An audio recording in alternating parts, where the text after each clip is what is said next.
देख रहे हैं 29 जनवरी शिफ्ट 1 का पेपर। तो ये क्वेश्चन जो है हमारा वो लिमिट और समेशन का क्वेश्चन है, दोनों का कंबाइंड यहाँ पे कॉन्सेप्ट यूज होगा। तो हम पहले क्या देख रहे हैं, ऊपर जो डिनोमिनेटर में तो हमारा फैक्टोरियल है और न्यूमरेटर में एक हमारा पॉलिनोमियल दिया हुआ है जो कि क्यूबिक है। और इस पॉलिनोमियल को हम पहले से जानते हैं, हमने बेबी कर्व मेथड में बहुत बार पढ़ा है, इसके क्वेश्चंस बहुत बार दिखते हैं। जैसे कि मैं अगर ये पॉलिनोमियल लिखूं तो ये लिखा हुआ है x cube plus 6x square plus 11x और प्लस 6 होता है, लेकिन यहाँ पे हमें क्या दिया हुआ है, 5 दिया हुआ है।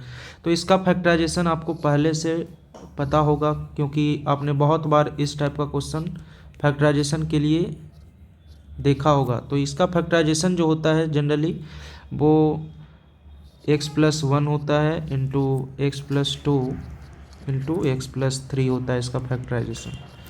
तो जब आप इसको मल्टीप्लाई करके देखोगे तो आपको यही मिलने वाला है, तो ये आपको पहले से पता ही होगा। तो अगर पता नहीं हो तो इसको हम फैक्टराइजेशन भी कर सकते हैं। 1 पहले पुट करके देखेंगे, अगर वो फैक्टर होगा तो -1 पुट करके देखेंगे। कोई भी एक फैक्टर हमें स्टार्टिंग में चुनना होता है, और उसको अगर x = -1 हमने रखा और -1 रखने पे अगर हमें ये 0 मिल रहा है, देखिए यहाँ पे -1, यहाँ पे भी -1 रखा तो +6, यहाँ पे -11 और यहाँ +6। तो हम यहाँ से ये देख पा रहे हैं कि -1 इसका फैक्टर है और x+1 जो है अगर हम इससे डिवाइड करते हैं तो एक क्वाड्रेटिक हमें मिलेगा। तो इस तरीके से हम इसे फैक्टराइज भी कर सकते हैं।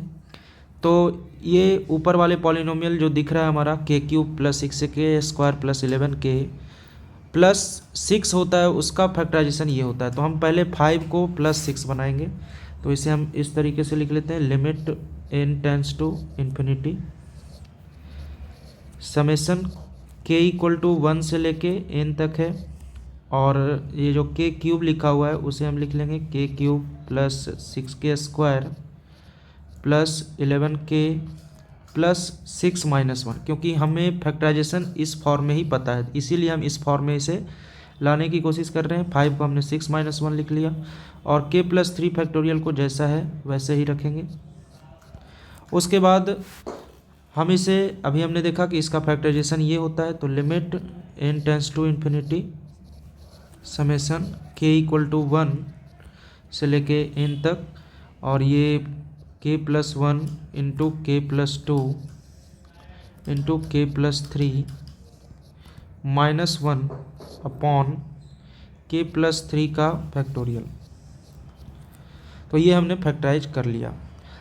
अब अगर हम इसे स्प्लिट करते हैं तो ये कुछ हमें इस तरीके से दिखने वाला है, k = 1 से लेके n तक k+1 into k+2 into k+3 upon k+3 का फैक्टोरियल और -1 अपॉन k+3 का फैक्टोरियल। हमने इसे स्प्लिट कर लिया।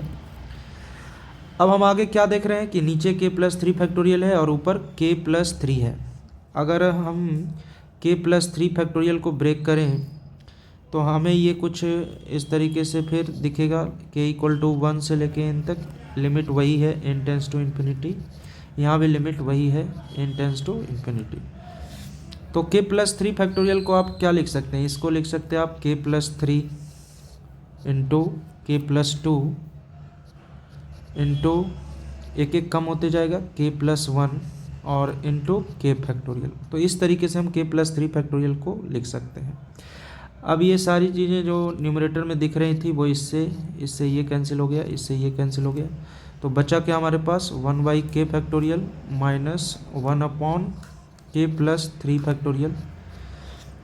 और हम इसे दो टर्म के डिफरेंस में हमने देख लिया, तो अब हम मेथड ऑफ डिफरेंस यहाँ पे यूज कर सकते हैं जो सीक्वेंस एंड सीरीज में हमने पढ़ा था। तो अब हम क्या करते हैं, k की वैल्यू रखना स्टार्ट कर देते हैं। तो अगर हम पहला k की वैल्यू रखें तो ये हमें दिखेगा 1/1 माइनस, या फैक्टोरियल 1 मैं ऐसे भी लिख सकता हूँ, -1 अपॉन फैक्टोरियल 4। उसी तरीके से अगर हम 1/2 रखें तो यहाँ पे हमें दिखेगा माइनस फैक्टोरियल 2 हमने रखा तो 1/5, या फिर आगे हम ऐसे ही रखते चले जाएं तो ये हमें दिखेगा 1/3 तो -1/6, और इस तरीके से 1/4 -1/4 हमने यहाँ पे रखा तो फैक्टोरियल 7 हमें दिखेगा। फिर 1/5 -1/8 दिखने वाला है। तो इस तरीके से हम क्या देख रहे हैं कि ये वाला टर्म और ये वाला टर्म हमारा कैंसिल हो रहा है, उसी तरह ये और ये टर्म कैंसिल हो रहा है, मतलब पीछे जितने भी आने वाले टर्म हैं वो सारे कैंसिल हो जाएंगे। और लास्ट में इधर क्या आएगा, इधर आएगा हमारा 1/n, और यहाँ पे आएगा हमारा -1/n+3 ये फैक्टोरियल हमारा दिखने वाला है।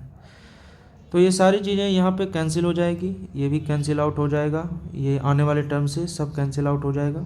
और जनरली हमें यहाँ के बाद ये दिखने वाला है, यहाँ से हम ये देखेंगे कि इसमें क्या आ रहा है, 1/n आ रहा है। तो लास्टली हम क्या देख रहे हैं कि ये वाला टर्म हमारा बच रहा है, रिमेनिंग टर्म क्या बच रहा है, 1/1, 1/2 और 1/3 हमें बचते हुए दिख रहा है। तो अब हम इसे क्या लिख देंगे, तो इसे मैं लिखूँगा यहाँ पे, क्योंकि n टेंस टू इन्फिनिटी है तो लास्ट में जो टर्म बचेगा हमारा वो इन्फिनिटी अगर नीचे आता है तो 1/∞ आपने क्या पढ़ा है, 0 ही पढ़ा है, तो वो सब 0 हो जाएंगे और हमें रिमेनिंग टर्म मिलेगा 1 + 1/2 + 1/3।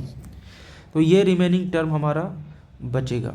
अब हम इसे ऐड करते हैं तो ये क्या मिलता है, 1 + 1/2 + 1/6, और हम इसे ऐड करेंगे तो ये हमारा 10/6 मिलने वाला है, जिसकी वैल्यू क्या होती है बच्चों, 5/3। तो ये हमारा लिमिट विथ समेशन का कॉन्सेप्ट था इस क्वेश्चन में, और हमने इस तरीके से इसे सोल्व किया है। लास्ट में थोड़ा सा मेथड ऑफ डिफरेंस यूज होगा, बस कैंसिल करते समय ये ध्यान देना है आपको इसमें कि कौन सा टर्म कैंसिल होगा और कौन सा टर्म रिमेनिंग रहेगा। हमने बाद में इसलिए 0 कर दिया क्योंकि 1/ लिमिट की जो n की लिमिट थी वो इन्फिनिटी थी, और 1/∞ 0 होता है, तो सारे टर्म 0 बन जाएंगे, इसलिए हमने लास्ट में कुछ वैसा सोल्व नहीं किया है। जो भी रिमेनिंग वैल्यू है वो यहीं से मिलने वाला है, तो वो हमने यहाँ पे लिख दिया है। तो अगर आपको ये एक्सप्लेनेशन अच्छा लगा होगा तो आप इस वीडियो को शेयर करिएगा, ताकि और जो आपके फ्रेंड हैं उनको भी इसका हेल्प मिल सके, और चैनल को सब्सक्राइब करिएगा ताकि और आपको अच्छे वीडियो यहाँ से इस चैनल से आपको मिले।